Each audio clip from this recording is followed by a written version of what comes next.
So the whole concept for Desert Games really started in June 2011, and I knew I was going to shoot a movie that summer, and I knew I kind of wanted to embrace the spectacular beauty of California, especially the desert theme was always something I was really keen on after I saw this movie called Casino by Martin Scorsese.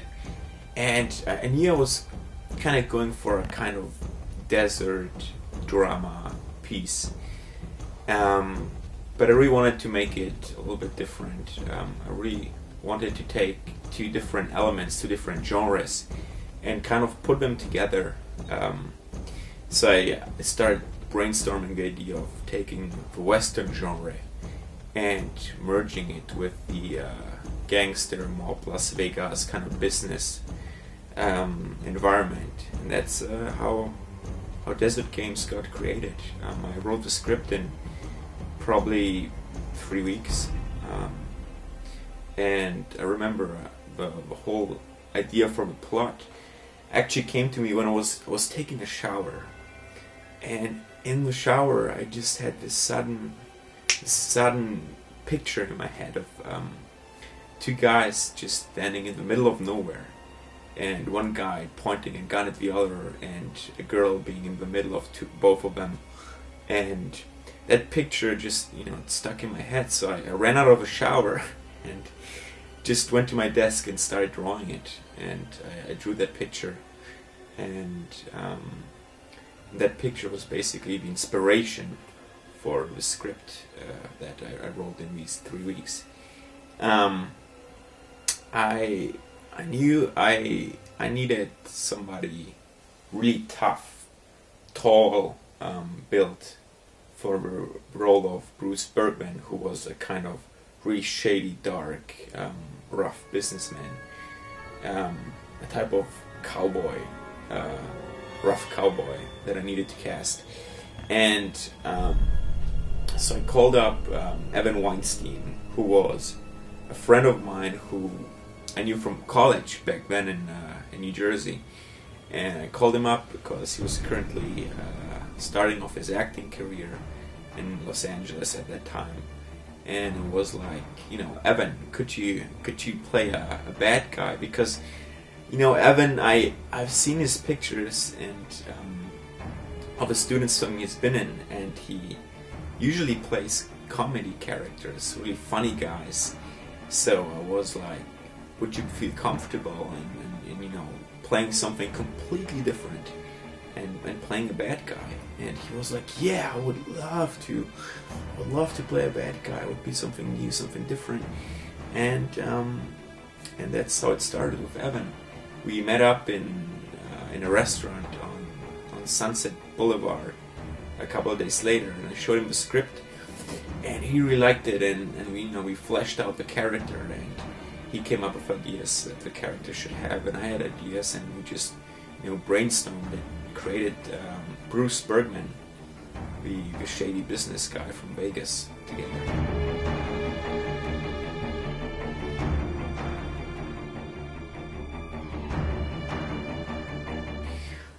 For the role of Alison Stefani, who was a really kind of emotional, disappointed showgirl from Las Vegas. I really wanted to, have somebody who had that visual look that kind of compared, that was similar to Sharon Stone in Casino.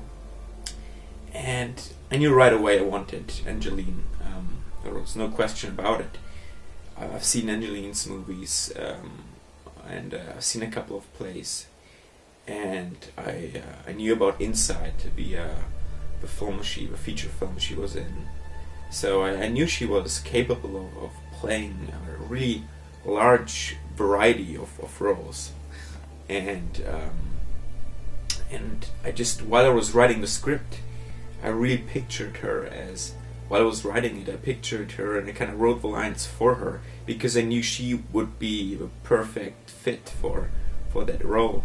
And so I talked to her, and we actually met up at the Roosevelt Hotel for drinks in Hollywood, and I just was like, this girl is really, this girl you're supposed to play is really a girl that had to face a lot of disappointments in life, and is really emotionally drained and was let down by men and abused and had a really tough life as a showgirl in Vegas, and she really was, Angelique really was completely embracing that role and coming up with elements she had in mind, how to play that character, what to wear, and what the background story was. So she really put a lot of effort into that role, researching it, and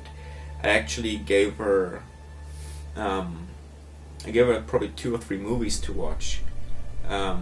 One of it being Casino, I think, with Sharon Stone, or a couple of scenes at least, and I was like, watch these movies and study the character, and she watched them and really took a lot of different elements from different movies. Roll camera, and you fall to the ground, and action. One more time, I didn't like the reaction. One more time, and you fall, and action.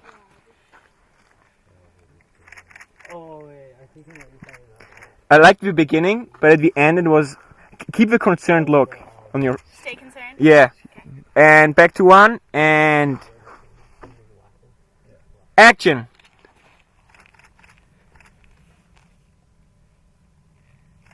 Okay. Good?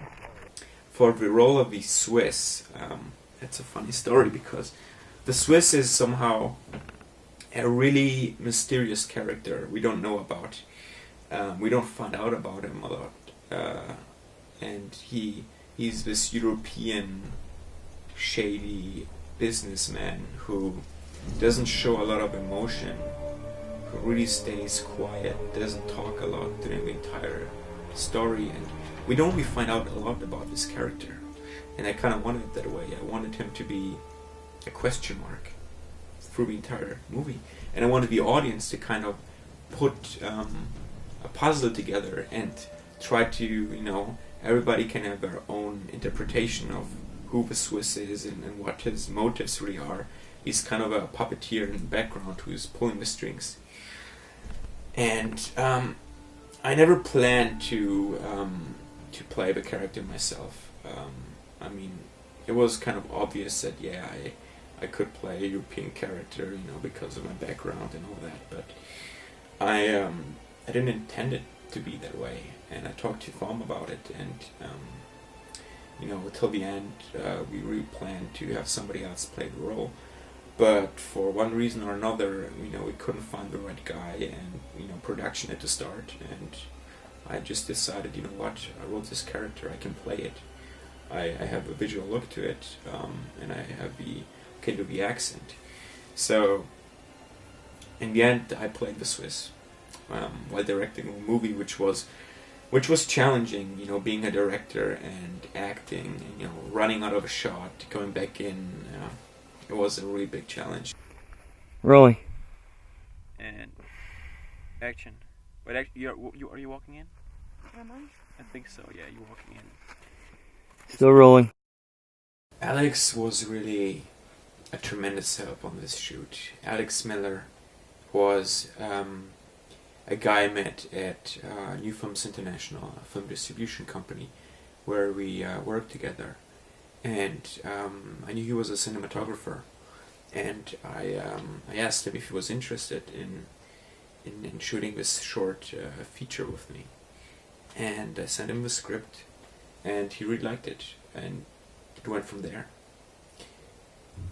We sat together a couple of times and agreed on the visual look we wanted for the film, and what we did was to watch a couple of old spaghetti western, for example, The Good, the Bad, and the Ugly, and we would watch these movies and study the cinematography and discuss what kind of elements we wanted to take from the old western, spaghetti western, and what we wanted to enhance or change up or do different in this film. Oh, it's speeding already. I don't know how that happened, but... And action. Oh, I pressed it.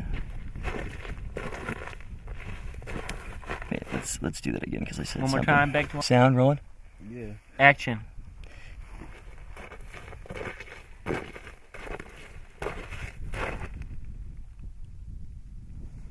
Cut. Got it. So once I had the entire footage, I flew back to New Jersey and gave the entire footage to Sean Kimball, who was already my editor on... He's been my editor on a previous film called The Opportunist, which was shot in college. And I told him, Sean, I would love for you to be the editor on this and to kind of lead the entire post-production of this movie. And he was not only the editor, but he also did the color correction, the visual effects, the sound edit, and the sound effects on this movie. So it was quite a lot from his side, quite a lot of work he had to do. He really put a lot of effort into color correction. He replaced the entire sky, because on the day we were shooting, we had clouds and we had this really grey type of sky, which I didn't like. I really had envisioned this kind of, sunset look with red and orange and purple, pink sky. And that we didn't have that on the set. So what he did, he really took the time to replace every single shot. In every shot, he basically got rid of the actual sky that was recorded and replaced it with this beautiful, sunset sky that he did. It's like he took a brush and did some great brush strokes across the sky, making it look like a painting. Luckily, I met Omer during a party in Beverly Hills, and I told him about the movie we just shot, and I told him what kind of music I was envisioning for Desert Games, and he really got interested and really said he wanted to score the music for the movie. So, same story as with Sean. I came back to Germany, and Omer would, he would get the edit from me, and he would, start scoring the music and send me over musical tracks, and I would just go through them and send back corrections and suggestions. And it also went back and forth for a couple of months until we had a musical feel that both of us felt was appropriate for the movie.